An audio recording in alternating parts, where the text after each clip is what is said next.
In today's video, I'm going to teach you how to edit master slides in Pitch.com. While Pitch doesn't use traditional master slides, you can achieve the same consistent, on-brand look using slide styles in the design panel, plus background and layout options. Think of it as a modern, flexible way to control your deck's typography, colors, shapes, and universal elements like logos and backgrounds. Let's start with updating text and shapes so they match your brand. Click any text box or shape on a slide. You'll see an inline editor. Open the design panel from there, often by clicking the small arrow.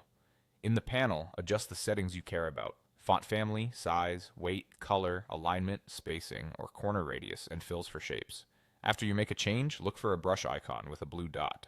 That dot indicates the element's style no longer matches the defined style. Click the brush and choose Update. This tells Pitch to apply your revised style to all similar elements across the presentation, so every heading, body text, or button using that style updates together. If you only want a local tweak, simply don't click Update, and the change stays on that one element.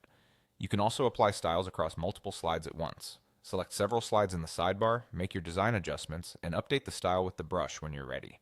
This is a quick way to normalize outliers and ensure consistency without editing each slide by hand. Next, let's add universal elements like backgrounds and logos. In the editor, choose a slide where you want to place a logo or define a background.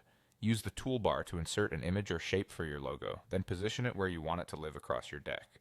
For backgrounds, open the background option in the toolbar. Choose your color, gradient, or image, and then pick which layout to apply it to. If you have a main master available, you can apply it there so it cascades to all slides using that master. Applying a background or logo to a specific layout ensures every slide with that layout inherits the same look automatically. As you finalize things, preview a few slides that use different layouts to confirm text contrast, spacing, and logo visibility.